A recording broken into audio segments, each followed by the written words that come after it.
Hello viewers, আজকে আমি তোমাদের জন্য একটা অন্যরকম রেসিপি নিয়ে এসেছি। রোজ রোজ তো মাছের ঝোল তোমাদের হয়তো খেতে ভালো লাগে না, তখন এইভাবে আমি যে রেসিপিটা যে নিয়ে এসেছি সেটা করে দেখতে পারো। এটা হচ্ছে ভেটকি মাছের কাটা চচ্চড়ি। অনেকেই শুধু আলু বেগুন দিয়ে করে থাকে। আমি এটাতে নানান রকম সবজি ইউজ করেছি, কড়াইশুঁটি ইউজ করেছি। দুর্দান্ত খেতে হয়েছে। একবার এইভাবে ভেটকি মাছের কাটা চচ্চড়ি যদি তোমরা করে খেয়ে দেখো, দেখবে মুখে লেগে থাকছে, এত ভালো খেতে হয়। আশা করি তোমাদের রান্নাটা ভালো লাগবে। চলো তাহলে শুরু করি। আমি মোটামুটি একটা ভেটকি মাছের কিছুটা আমি যেহেতু ফিশ ফ্রাই কাটিয়ে নিয়েছিলাম, সেই কাটাগুলো ছিল। সেই কাটাগুলোকে আমি বেশ নুন হলুদ মাখিয়ে আর তার সঙ্গে একটু লেবুর রস মাখিয়ে রেখেছি, কারণ ভেটকি মাছের একটা গন্ধ হয়, সেই গন্ধটাতে কেটে যায়। কিছু সবজি নিয়েছি, আলু নিয়েছি, বেগুন নিয়েছি, গাজর নিয়েছি, শিম নিয়েছি, কুমড়ো নিয়েছি, ডুমো ডুমো করে কেটে রেখেছি ছোট ছোট টুকরো লম্বা করে। আর কড়াইশুঁটি নিয়েছি, আর একটা মাঝারি সাইজের টমেটো নিয়েছি, কুচো করে রেখেছি। সাদা জিরে, শুকনো লঙ্কা আর চারটে কাঁচা লঙ্কা নিয়েছি, 1 চামচ আদা বাটা, 1 চামচ রসুন বাটা নিয়েছি, আর একটা মাঝারি সাইজের পেঁয়াজকে কুচো করে রেখেছি। প্রথমেই কড়াইতে সর্ষের তেল দিয়ে তেলটা গরম হলে তার মধ্যে কাটাগুলোকে আমি ভেজে নেব। কাটাগুলোকে সুন্দর করে নাড়িয়ে চাড়িয়ে এপাশ ওপাশ করে বেশ কড়া করে ভাজতে হবে। মাছের কাটা যদি কাঁচা থাকে তাহলে কিন্তু হবে না, আর অল্প নরম ভাজলেও হবে না, তাহলে পুরো একদম গুঁড়ো গুঁড়ো হয়ে মিশে যাবে। সেই জন্য বেশ কড়া করে ভেজে নিতে হবে, সুন্দর গায়ে রং আসবে, কড়া কড়া লালচে ভাজা হয়ে যাবে। দেখো আমার সেরকম রং এসে গেছে। এবার আমি কাটাগুলোকে তুলে নিলাম। যেহেতু কড়াইয়ে তেল কমে গেছে, আমাকে রান্নাটা করতে হবে, আর একটুখানি তেল আমি কড়াইতে দিয়ে দেব। আমি সর্ষের তেল আবার দিয়ে দিলাম, এই রান্নাটা সর্ষের তেলেই করবে, তাহলে ভালো লাগে। দিয়ে আমি একটু গরম মশলা দিলাম, এটা দেখাতে ভুলে গেছি। আমি দুটো তিনটে এলাচ, দুটো ছোটো টুকরো দারচিনি আর দুটো লবঙ্গ দিয়েছি। আর তার মধ্যে এবার আমি সাদা জিরে আর যে শুকনো লঙ্কাটা সেটা দিয়ে ফোড়নটা ভাজা হলে পেঁয়াজটা দিয়ে দিয়েছি। পেঁয়াজটা সুন্দর নাড়াচাড়া করে একটু কিছুক্ষণ ভেজে নিতে হবে। বেশ পেঁয়াজটা একটু রং চেঞ্জ হবে, বেশি পুড়িয়ে ফেলবে না, অল্প একটু রং চেঞ্জ হলেই তার মধ্যে যে আদা আর রসুন বাটাটা রেখেছিলাম সেটা দিয়ে দিলাম। রসুন বাটাটা তোমরা চেষ্টা করবে একটু বেশি দিতে, তাহলে গন্ধটা খুব সুন্দর আসে।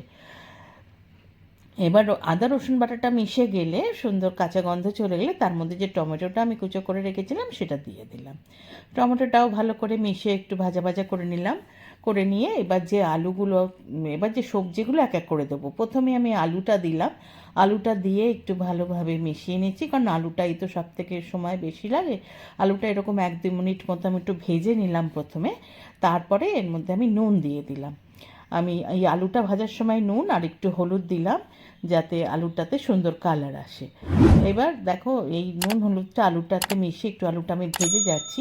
আলুটা মোটামুটি আমার দু আড়াই মিনিট ভাজলে বেশ আলুটা অনেকটা নিজের থেকেই নরম হয়ে আসবে।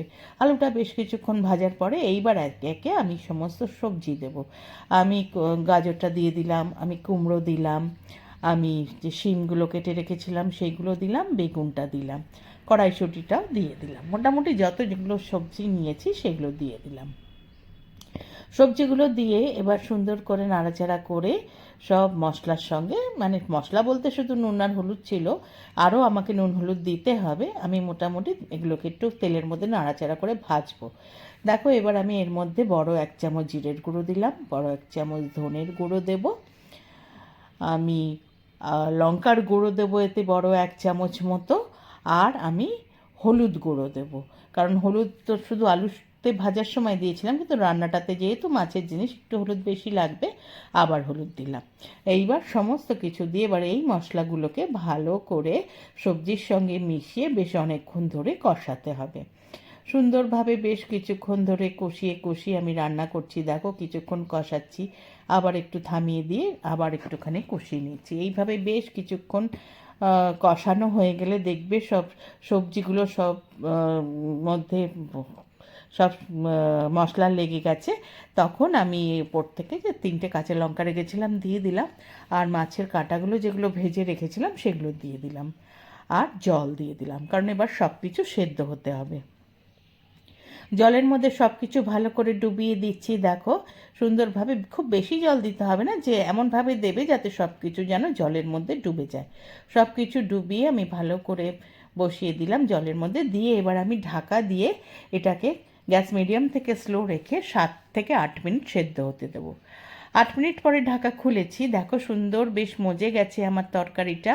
সমস্ত কিছু সেদ্ধ তো হয়েই গেছে, তবু আমি চেক করতে হবে আমাকে যে আলুটা সেদ্ধ হয়েছে কিনা, কারণ আলুটাই সময় লাগে বেশি। দেখো আলুটাও সুন্দর সেদ্ধ হয়ে গেছে, দেখে নিলাম আমার তরকারি কিন্তু মোটামুটি হয়ে গেছে। এবার ওপর থেকে 1 চামচ আমি গরম মশলা গুঁড়ো ছড়িয়ে দিলাম।